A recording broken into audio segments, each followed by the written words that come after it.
Okay, hello everyone. Thanks for joining us. Happy holidays. On behalf of the NIH Office of Disease Prevention, it is my pleasure to welcome you all to the Prevention in Focus webinar series.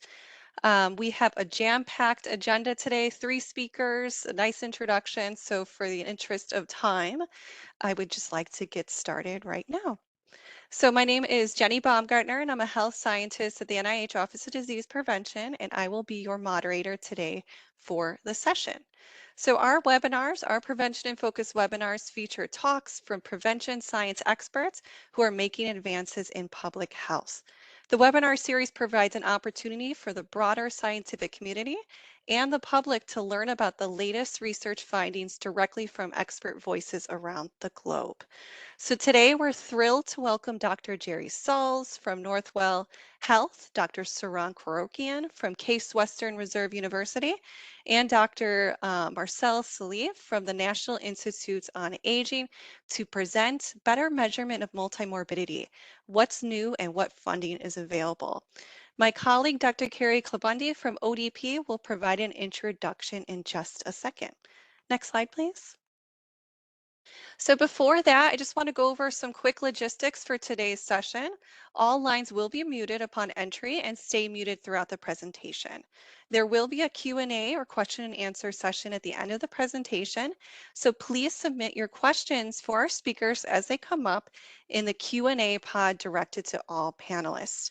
You see here on the left, there is an image to help you do that.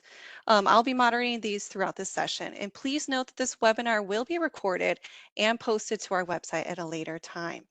So with that, I'm going to pass it over to Dr. Klabunde to provide some background on today's topic, as well as to introduce our first speaker. Take it away. Thank you very much, and thank you everyone for joining us in today's Measurement of Multimorbidity webinar. I'm Carrie Klabundi, Senior Advisor with the NIH Office of Disease Prevention, and I've been involved in multimorbidity research for over 20 years.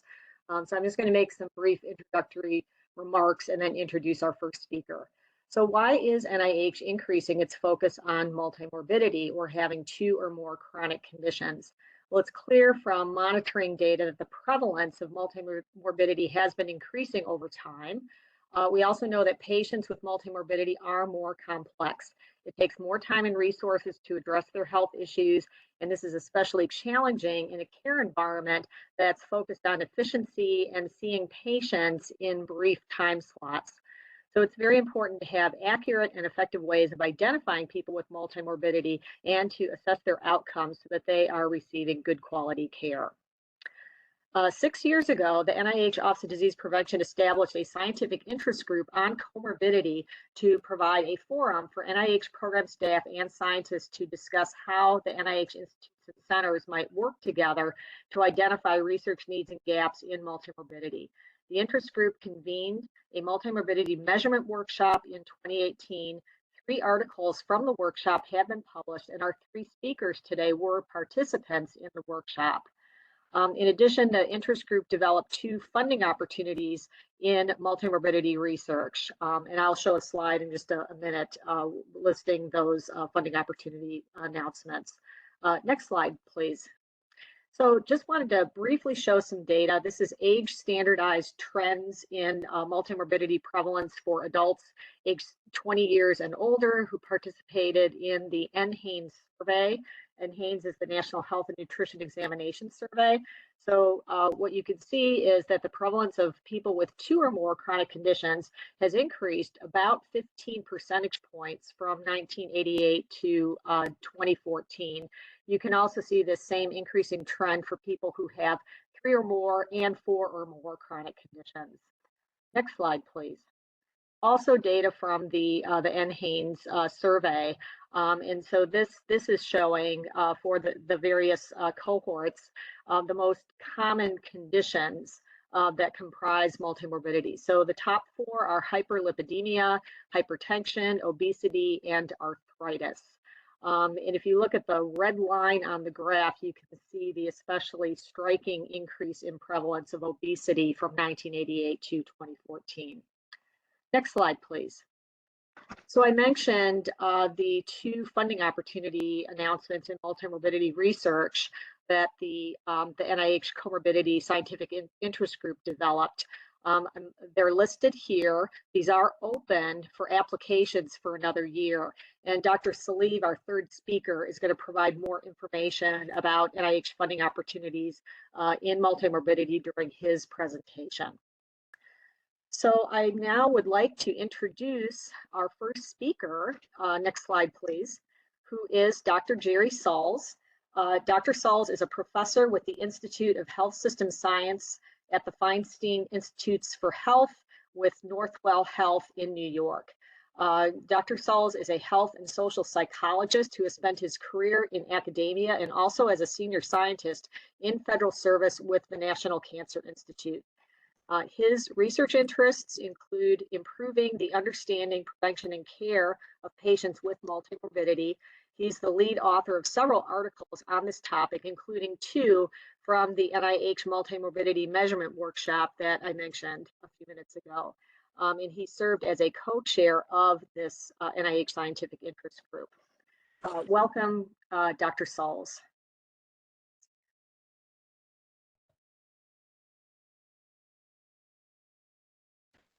Thank you, Carrie.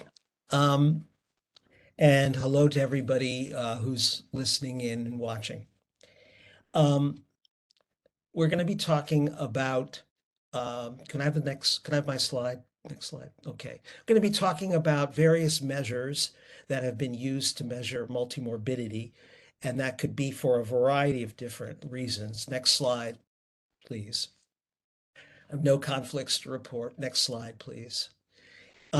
Carrie already talked about the workshop that was held some years ago that resulted in a number of products with regard to trying to help investigators, clinicians, policymakers to select measures that they would need to be able to assess multimorbidity in the most appropriate way for them.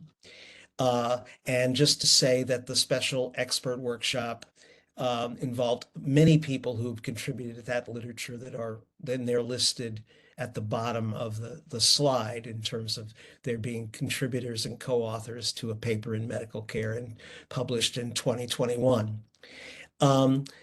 This workshop involved reviewing the instruments and developing guidance for what would people need to use or should think about using to assess multimorbidity. And the main reason would be because many people do, in fact, ask that question when they're trying to do a study on people who have concurrent multiple chronic conditions. There are a lot of measures, and we list on this slide. Some of them rely on medical records and clinical assessments, some administrative claims, some patient report data, not collected in, say, population surveys, and then public survey data as well. So that's sort of four classes of data that are relevant. Next slide, please. So what I first do, and we're not going to go through these next couple of tables exhaustively, it's just to kind of indicate what's available. There is a lot available. The question is, what should somebody use for the purpose and the context and the patients or populations that they're interested in? I guess we could start by just simply saying that first, there are scales that are really very much oriented toward trying to come up with assessments that could be done based on clinical records, perhaps IC9 or 10 codes, etc. And this would include the Cumulative Illness Rating Scale, which has been with us actually for a very long time, and it actually can be considered a pioneering work when it came out, more than, I think, 50 years ago. And then another scale based on that was for geared toward those people who are older adults. Then another measure, which is one of the most commonly used, is the Charleston Comorbidity Index. And we indicate here that it was developed to try to assess multimorbidity to predict mortality or hospitalization. It used a select number of IC9 conditions or diagnoses, trying to identify mainly chronic physical disorders, and was tailored to adults, and used the development phase and then had a phase of validation to see whether they could in fact predict in a different medical center who was hospitalized or experienced mortality. The other scales, ones we're going to follow, the CCI adaptation by Romano and the CCI adaptation by Kwan, those followed on the heels of the Charlson measure, but they rely on claims data.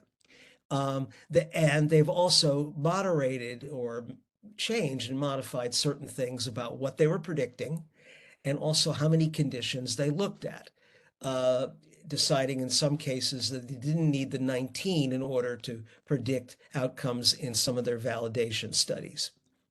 Next slide. Another adaptation was done by Carey Klabundi, specifically looked at trying to predict future treatment in cancer using inpatient and outpatient administrative claims, and selected based on pre-testing 19 conditions that seemed appropriate. Another measure, also very popular, is the Elixhauser Index, which characterizes and categorizes comorbidities to predict hospital resource use and mortality. It uses a selected number of IC9 conditions obtained from administrative claims. It used 30 conditions with the rationale that these were the ones that seemed to be, in preliminary work, best in predicting hospital resources and mortality. The Elixhauser, also abbreviated as EI, was adapted by Van Woolleren, and it used weighted scores based on claims data, the same number of conditions. Next slide, please.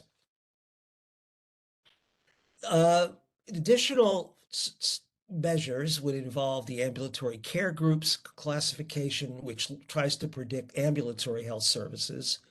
You'll notice that was not the case for the previous measures specifically, and they developed categories, and they were specifically interested in trying to predict health expenditures for risk in the Medicare population or private health plans. And they developed a series of categories starting with basically 15,000 ICD-9 codes, and then mapped those to diagnostic groups. And they were able to bring that down to what they feel was a critical 70. Sorry. Next slide, please. There's also another kind of administrative database, chronic disease score, predicts healthcare utilization. It uses pharmacy fills for a period of time and translates that into 28 categories. The CDS adaptation is also based on, in this case, dispersed from outpatient pharmacy data, uses a somewhat larger number of conditions, also is applicable to children, and that has been useful as well. Now we move to the self-administered comorbidity questionnaire. This is a patient report measure, which could be administered in clinical and health services settings. And it uses 13 vital conditions, and patients can also report 3 more. They're also asked to indicate whether they receive treatment and does the problem limit their activities. And those are all used in sort of a summary score to obtain an index of multimorbidity. Next slide, please. Martin Fortin has also developed a measure more recently. It looks at 20 conditions based on their selection for relevance to primary care and impact. This particular scale is very attentive to the general language used, its understandability, etc. And another measure is the multimorbidity weighted index developed by Melissa Way and her colleagues. This is an interesting measure which starts with 81 conditions, in some studies reduces them to a smaller number, and tries to assess the relationship of chronic diseases and getting a total first in the first set of validation studies using the famous and well-used WARE scale, which looks at self-reported impairment of physical function, etc. Um, and so now you get weights, and also WAY predicts things like all kinds of outcomes, such as grip strength and gait, so ambulation, and also other functional outcomes as well. Next slide, please. And then, of course, we have the population surveys, which the workshop group identified: the National Health Interview Study, cross-sectional, nationally representative, monitors trends in illness and disability, um, looks at basically 8 large general disease categories, and looks at chronic physical and mental health. And then the National Ambulatory Medical Care Survey, which looks at the use and provision of ambulatory medical services as a function of what people report in terms of things that their physician has told them that they are diagnosed with. And let's go on now. That concludes that general survey. Now, it probably has occurred to you, in thinking about this and looking at these slides, that these measures are developed for different things. A population survey measure is certainly not going to give you specificity. Um, and it also is going to be it's going to involve large masses of people. And you may be able to learn some details and classifications in terms of demographics and some other variables. But it has a very different orientation than, say, some of the claims measures, which are looking at mostly people who have gone to a medical center, have been diagnosed with a condition, have potentially been hospitalized, undergone surgery, etc. And then, of course, there's the self-report measures, which pretty much rely on the patient to report their condition, which for some purposes would not be considered to be quite appropriate, but for other conditions, in terms of what does the patient think they have and what is impairing them in terms of patient-centered care, could be very important. Another thing the workshop did is it talked about related constructs that are not in existing measures. I'm going to go through this really quickly. So some people have argued that there is also a need, if we want to get an assessment of multimorbidity and other correlated situational conditions or personal ones. We know that adverse childhood events makes people more susceptible to later illness of a variety of kinds. We know that beyond what your diagnosis is, conditions have produce functional limitations in mobility, etc., instrumental activities. Distinct from that are geriatric syndromes, which really refer to a heterogeneous set of conditions, um, uh, not limited to falls and dizziness and things like that. But those conditions do not fit into discrete disease categories that would be more that are shown in the other measures I talked about. And then there's health-related quality of life, which could be very important with regard to patient care, and also being able to come up with a relatively sometimes simple index of how people are doing. So the workshop people have in fact suggested that these might be additions to the measures that really focus on medical diagnoses. Next slide. Okay. So you got all these measures and you've got all these ways to think about it, but how do you decide what to do or what to pick? And what we try to do in the medical care, one of the medical care papers is to argue, well, here's what we need to think about.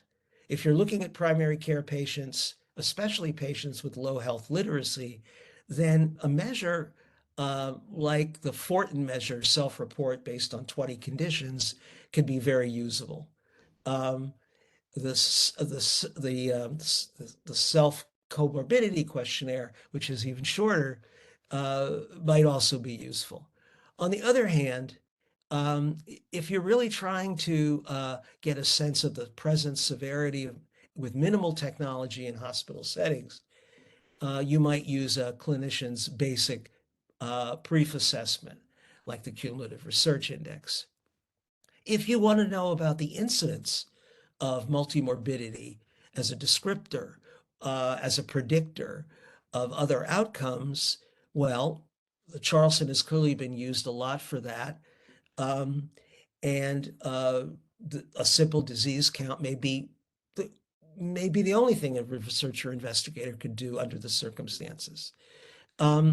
If we're talking about indexes in large samples on large scale in health systems, the administrative databases are really going to be probably the way to go. And there's a variety, as we saw, of ways to think about what weighting you want and how comprehensive you wish to be. Next slide, please. The same thing you might say about trying to figure out. Sorry to interrupt you, Jerry. Do you mind Yeah. wrapping it up so we can go to the next speaker, just for sake of time? Okay, I will wrap up. So these slides indicate, please go to the next one though. Okay, so there's a variety of ways to think about this, and in some ways, the descriptions that I used, the measures, kind of tell you, well, what measure you might think about using. And I should also mention that in many of these now, we have the possibility of electronic health records, which could also provide some of this data, at least as a supplement. Next slide. The emerging approaches, very quickly, part of the workshop was devoted to approaches that were developing or had not been used yet. And those, I've listed names of the people who were contributed to the article in the Journal of the American Geriatric Society. Next slide. Very quickly. For example, Jeffrey Silber at Penn has something he calls qualifying comorbidity sets, which allow particular hospitals or even medical departments doing certain surgery to be able to figure out really what particular comorbidity combinations are associated with severity or short-term mortality after surgery. And this can be very useful in comparing medical centers between medical centers and within medical centers to figure out who is more likely to be at risk. Next slide. That's so essentially to give one simple example, one of the examples in Silber's data would indicate that you have a patient admitted for a procedure who also has a history of COPD and CHF. And you really want to know, oh, gee, or how at risk are they going to be in this particular place? And what they found was that that particular set of comorbidities that have been identified increased the risk almost 3 times as much as looking at people in the general population receiving the same procedure. And I think the next slide says we're ready for another emerging approach. Thank you very much. Sorry I went through it so quickly, but Thank you, Jerry. Really appreciate your remarks and expertise here. So our next speaker is Dr. Saran Karukian, who is a health services researcher and a professor with Case Western Reserve University in the Department of Population and Quantitative Health Sciences in the School of Medicine. She's an expert in large database analyses and has published several articles on the topic of multimorbidity measurement. Her work has highlighted the importance of defining multimorbidity as not just the co-occurrence of chronic conditions, but also to include or to look at functional limitations and geriatric syndromes. Dr. Karukian presented in the NIH Multimorbidity Measurement Workshop on CART analysis as an analytic technique for studying multimorbidity, and she is going to speak with us today about this emerging method. So Dr. Karukian, the floor is yours. Thank you, Carrie, for that introduction, and thank you for the opportunity to present at this webinar. I will be talking about classification and regression tree analysis, CART, as a method to analyze multimorbidity. And here are my disclosures.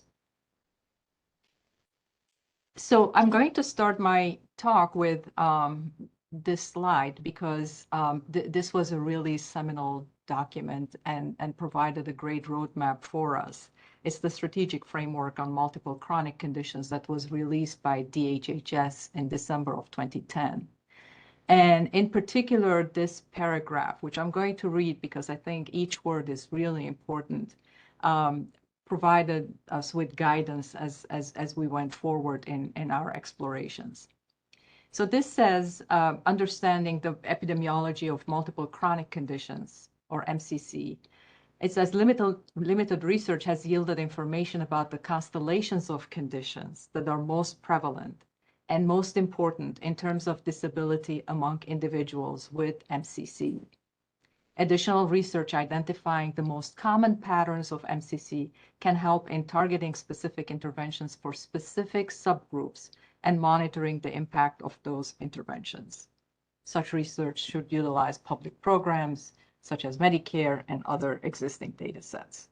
So this really gave us a pause, and we started thinking about how to go about this. And some of the really salient questions before us were how to sift through massive amounts of data and how to identify constellations of conditions that are most prevalent and most important in terms of disability or any other outcome that we might want to examine in individuals with MCC. So one challenge is sifting through massive amounts of data because traditional statistical methods are not really amenable to this kind of exploration. And depending on your study and how many conditions you can gather from your data, you might end up with tens of different conditions that you need to really sift through and identify the most important ones. The other challenge before us is this word, constellation of conditions, which is so important. It's, you know, traditional methods have really looked at one condition at a time, and this is really a shift of paradigm and how we're trying to do things. So why are constellations of conditions important to look at? And of course, I'm preaching to the choir because everybody joining this webinar is interested in multimorbidity and multiple chronic conditions. But it's, of course, because chronic conditions often do co-occur. So, for example, if you take an individual with diabetes and hypertension, chances are that that person will also present with eye problems, with peripheral vascular disease, maybe foot problems, etc. The other very important point to keep in mind is that the effects of these conditions on a given outcome are going to be very different depending on the individual's sociodemographic characteristics, depending on where they live, their social determinants of health, access to care. It's going to be different depending on health-related social needs. For example, their employment status or housing condition.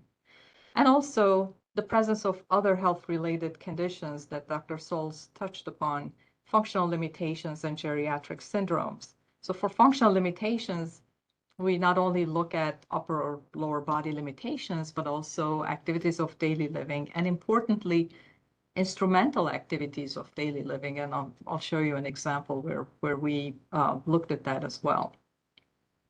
And for geriatric syndromes, again, Dr. Souls touched upon them.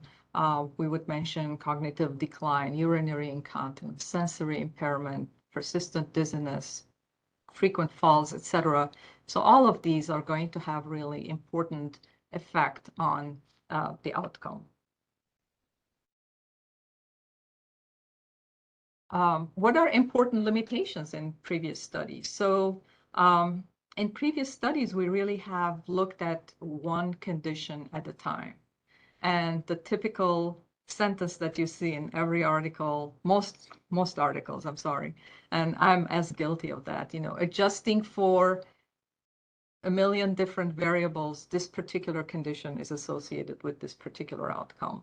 And I think given that we have co-occurrence of these conditions, which are very common, especially in older adults, we need to move away from looking at one condition at a time and create different methods that would help us to reflect real life situations or capture real life situations. The other limitation in previous studies is that they have relied on a priori hypotheses. But really, the challenge before us is to be able to understand what the data are saying. So what are the conditions that would emerge empirically if we were to apply a methodology that would let us do that? So these are very important limitations that we're trying to address in multiple chronic condition research.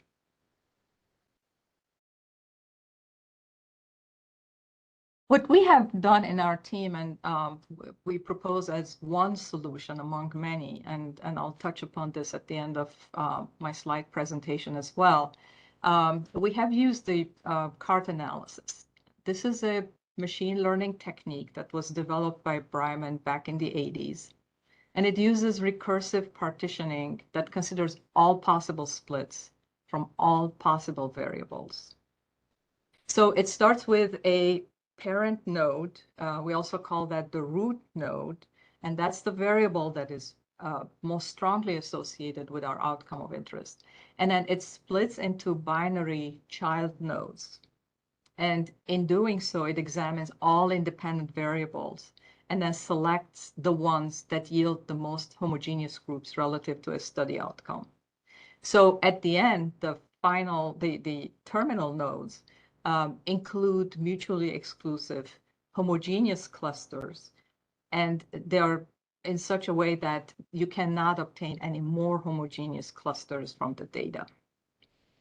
And it's recursive because the variable that is most strongly associated with the outcome is going to be selected for the next split. So from parent to child, and the child node becomes parent node. It looks for the next the outcome, the variable that's most associated with the outcome, and then it splits again, et cetera, et cetera. So this is all very abstract if you are not familiar with this method. And so I'm going to present a couple of examples where we used CART analysis. So this first model is from a paper we published in 2016. And the data come from Health and Retirement Study. And the outcome is self-reported fair or poor health, as opposed to good, very good, or excellent health. And we fed into our CART model, I believe, 42 variables. And we let the model tell us what the most important combinations are in predicting fair or poor health. So the top node and the variable that was most strongly associated with our outcome was difficulty walking several blocks. You can see that at the very top of the tree. And if you move to your right and left, so the second level is impaired vision. This was very surprising to us because we did not expect impaired vision to come up in the tree. But what this is saying, and if you follow the path from difficulty walking several blocks to impaired vision and down to the terminal node, and these bars are what I'm talking about when I say terminal nodes, you can see here that individuals with these two conditions, 80% of them report, or close to 80%, report fair or poor health. And then next to it is another group where the percentage of people reporting fair or poor health is slightly over 80%. And here you see that their combinations of conditions include difficulty walking several blocks. These people have no impaired vision, but have depressive symptoms and severe pain. And as you move to your left on this tree, you're going to see many different combinations or phenotypes that are going to be associated with varying levels of fair or poor health. And at the end of the spectrum, the very first terminal node at your left, you're going to see that these are individuals with no difficulty walking several blocks, no impaired vision, and relatively high incomes. And in that group of people, we have less than 10% of the individuals reporting fair or poor health. Next, I'm going to present CART analysis where we did survival analysis. So this is to tell you that the CART method is very versatile and really doesn't depend on the distribution of the outcome variable. In our previous model, our outcome variable was binary. In here, we have time to event model, and the CART model accommodates very well this type of analysis as well. Here we looked at older adults undergoing emergency general surgery, and we selected them from the Medicare Current Beneficiary Survey linked with claims data. And our goal was to really try to unpack and really identify components of functional limitations that were associated with poor survival. At the very top of the tree, the splitting node was difficulty lifting. So that was what CART determined to be the most important variable associated with our outcome of interest. If you move to the right of the tree, it says in the presence of difficulty lifting, then it splits by age. And CART decides that the splitting point should be age 76 years. And when you include continuous variables in CART models, it's the model that determines where the split should be. And then after age, it splits it by sex. And then, so in older people, it's men versus women, with men experiencing poorer survival than women. And then in the younger population, younger than 76, we see that problems with shopping, which is an instrumental activity of daily living, really showed up. And my next example is a different context. So we've been talking about these models because we are, this is a webinar about multimorbidity, but you can very well use CART in many different types of analysis. This particular one is in cancer disparities, looking at patients diagnosed with metastatic colorectal cancer and who is receiving genomic testing.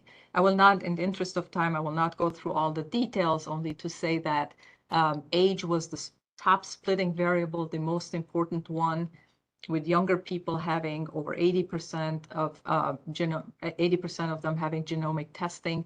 But then when you start splitting by age, it goes into ECOG performance status, the Eastern Cooperative Oncology Group performance status, and then by sex and race and insurance status, etc. So it gives you phenotypes, and it tells you what is happening in specific subgroups of the population.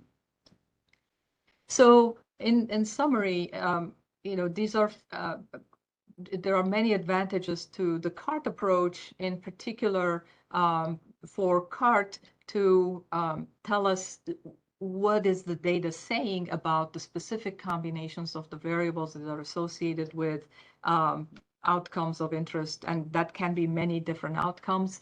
And of course, these are empirically emerging, so data-driven approach. And of course, the visual representation of the results makes it very attractive because it's easy to interpret and easy to communicate to others. In terms of limitations, CART is very sensitive to sample size, and it's very sensitive to correlation between the variables. And so we've been using the random forest approach, which uses bootstrapped trees. But the problem with the random forest is that even if it produces more robust models, it gives you one variable at a time, and our interest is really in looking at combinations of variables. We can also use k-fold validation to estimate the extent of misclassification. Where do we go from here? So we're not quite there yet in terms of using CART as a nomogram, as a predictive tool. But it's an excellent tool to generate hypotheses and to explore the data, to identify subgroups that are more vulnerable than others to certain outcomes. But in closing, what I would like to say is that we've been behind in multimorbidity research in using machine learning as a mainstream approach. And we are behind in using it cancer genetics or consumer research or many other disciplines. And I think we need to move in that direction because we really need to know what the data are telling us. The empirically emerging combinations are very important for us to identify, just as we saw in that strategic framework. And we need to be very open-minded to cross-disciplinary pollination of ideas and methods and really listen from our colleagues in other disciplines. I'd like to acknowledge, in closing, I'd like to acknowledge my colleagues, Dr. Schills and Benskin, who have been with me through this journey, and thank you very much. And thank you very much, Dr. Krukian, for such a clear explanation of a complicated method, but that was a really interesting presentation. So our final speaker is Dr.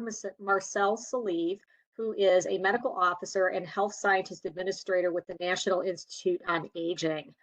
Dr. Salive has developed and oversees an active research portfolio on multimorbidity at the Aging Institute.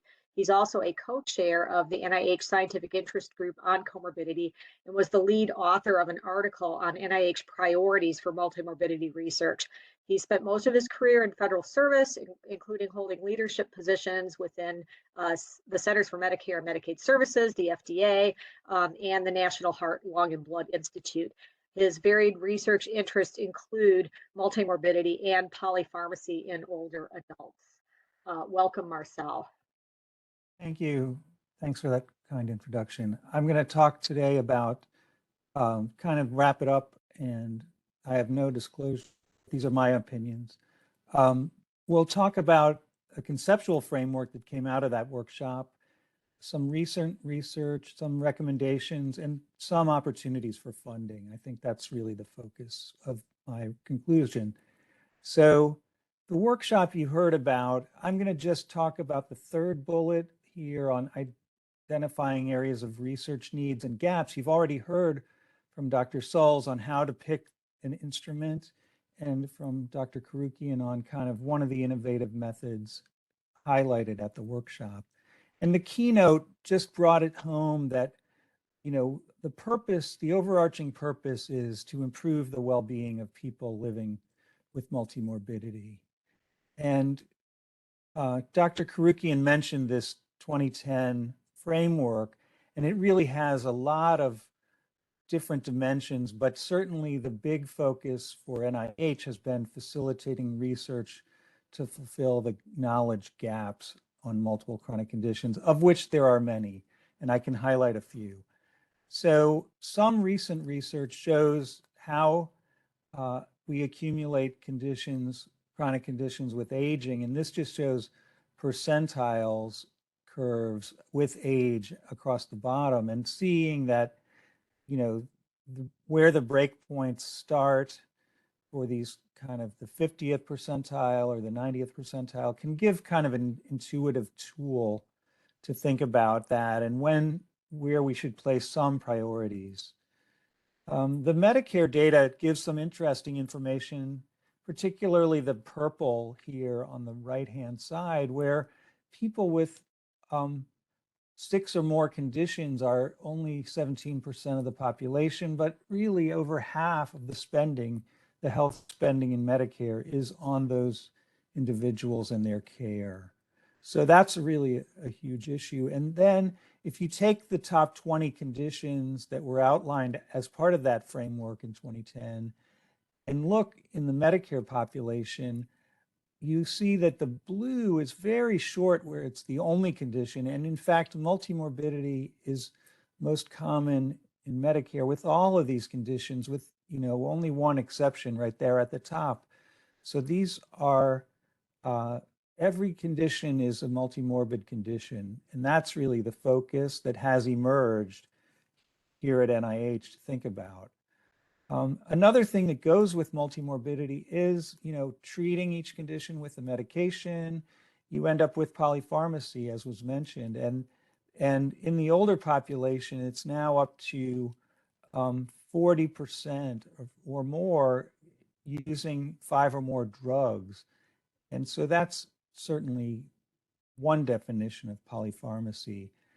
And so that's quite common. What we need is a better way of kind of understanding multimorbidity. So this is one proposal that still needs a lot of work, I think, looking at things that could be concordant, that might have some common underlying pathophysiology or some common management, or there's certainly a lot of conditions that are not related at all to, and some are quite clinically dominant, like the end-stage diseases, like end-stage kidney disease or congestive heart failure, can really dominate the care of a person, even though they are commonly seen as multimorbid conditions. So out of the workshop, we developed this framework for multimorbidity, putting the patient at the center with their conditions. There's the potential those conditions can interact with each other, or that a drug for one condition can interact with another disease, not the drug, not the disease it's supposed to treat, but one of the other diseases, and cause some problems there. And so this framework allows us to look at things on the far left in the causal pathway, what's happening, all the way through prevention, treatment, and improving health outcomes on the far right. So a few recent research studies involving multimorbidity. Certainly, we all know that COVID has emerged. And one of the first things people noticed about it was very much made worse by multimorbidity. And this was a fairly large study from the UK Biobank that really demonstrates that and looks at some of the conditions where the clustering may occur of the risk. But in fact, you know, just the count of conditions was linked to the adverse outcomes. And so this was the highest risk in this study was those with chronic kidney disease and diabetes. I wish I had more time to spend on COVID, but that was, you know, very well covered, I think, in the literature. Dr. Sauls mentioned Melissa Way's multimorbidity weighted index. I just want to highlight the colorful graph here, just showing that, you know, the Charlson index has, you know, a large number of people with a score of 0 and a mean of 0.5 versus a simple count in the green is, you know, shows multimorbidity around 3. Her weighted index using that health, the outcome study weighting gives like a longer tail and a better distribution so that it's really more interesting and more related to how the patient is doing.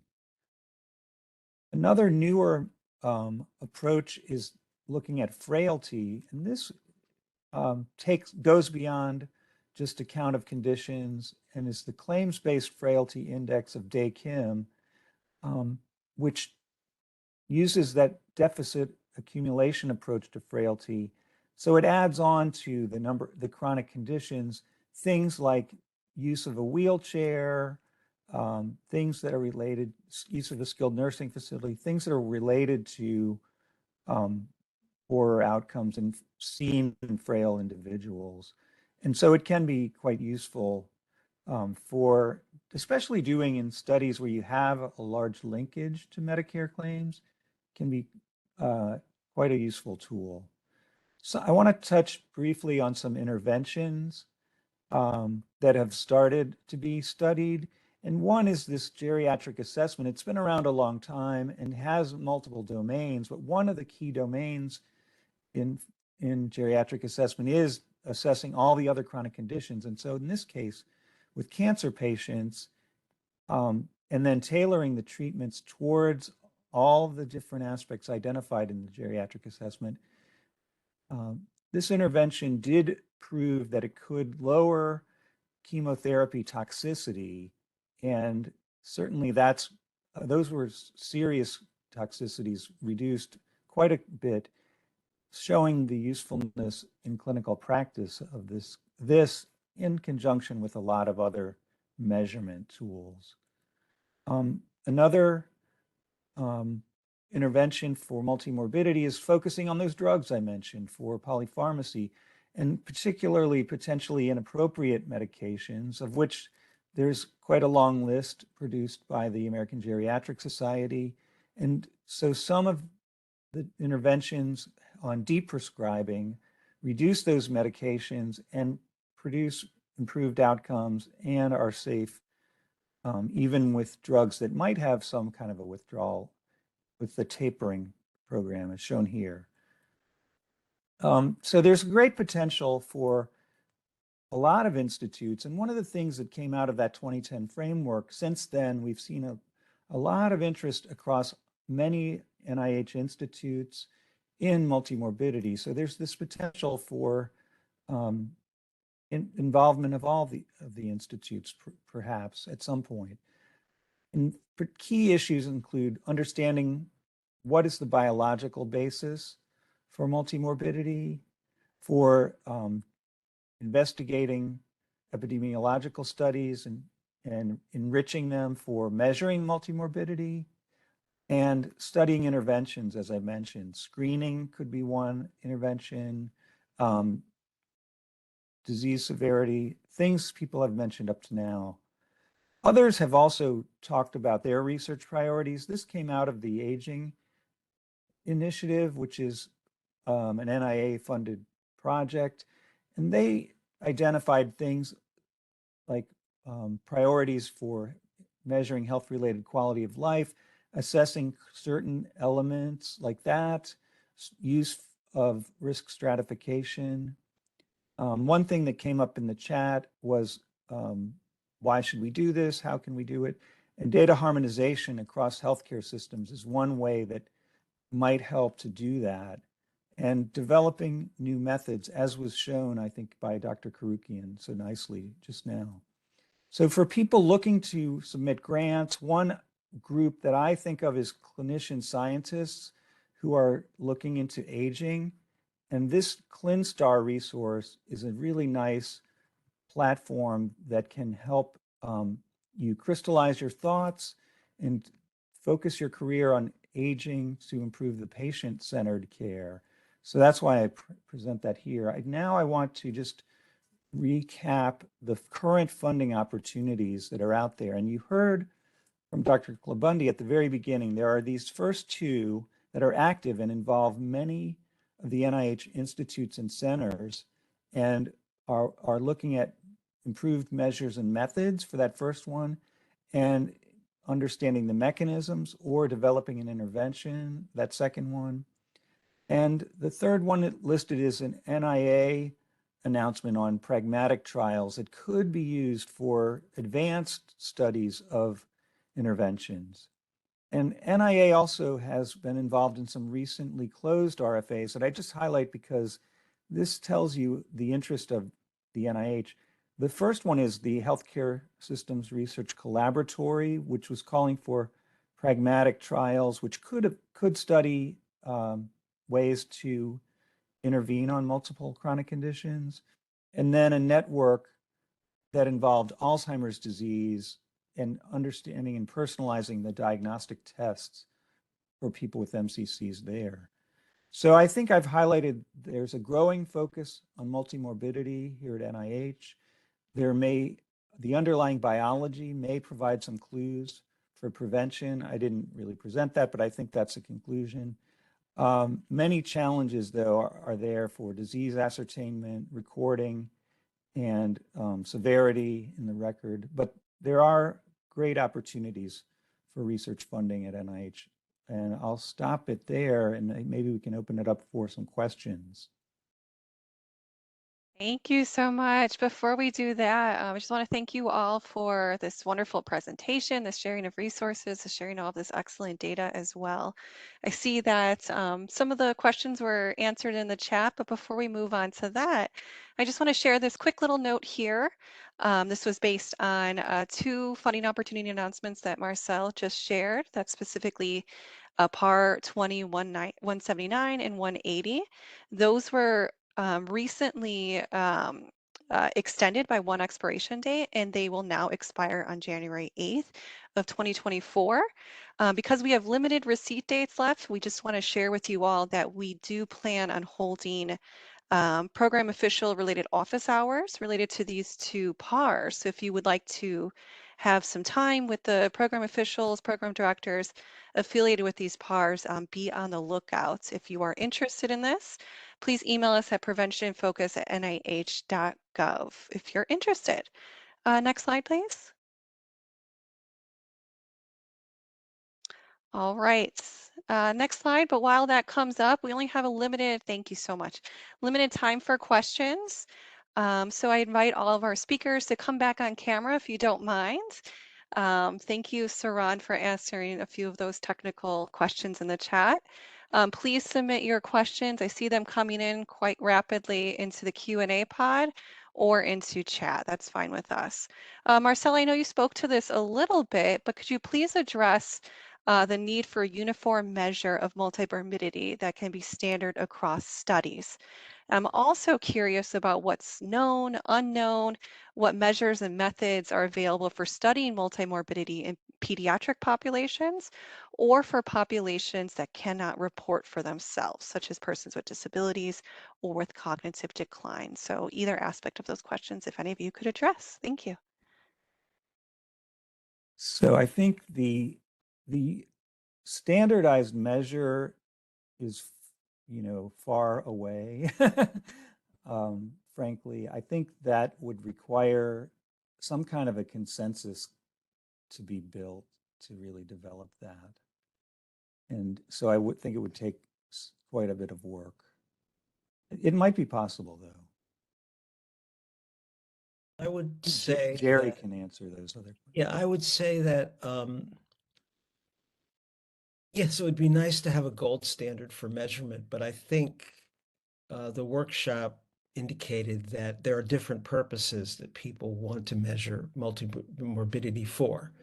And so a single gold standard, I don't think is actually something that seems feasible to me.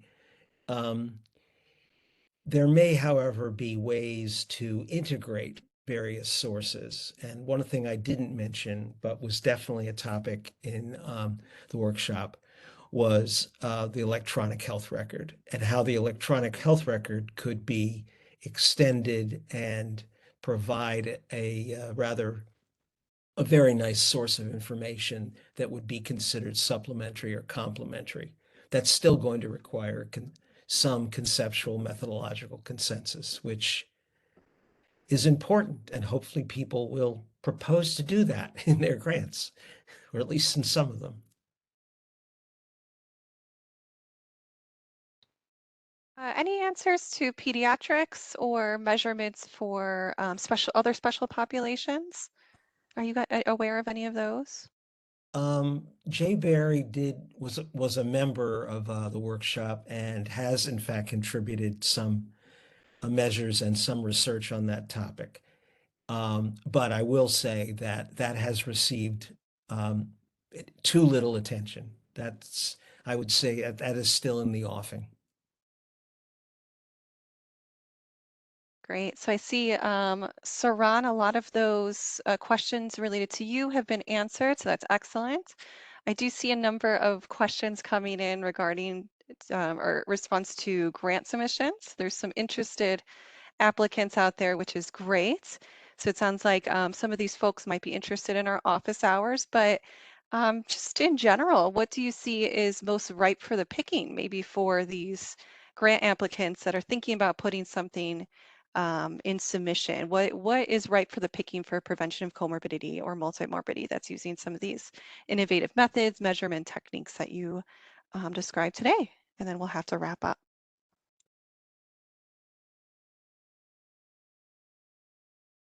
Yeah, we've had an excellent response to that set of PARs so far, but there has been some challenges in the review.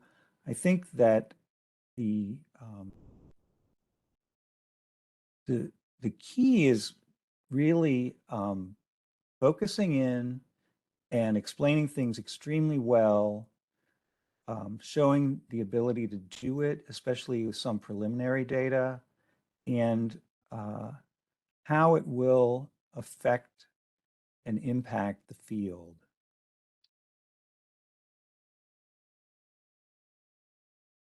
Good advice. Okay, so I hate to say it, but we have to wrap up right at the top of the hour. If I can see the next slide or two, I think it's just the next one.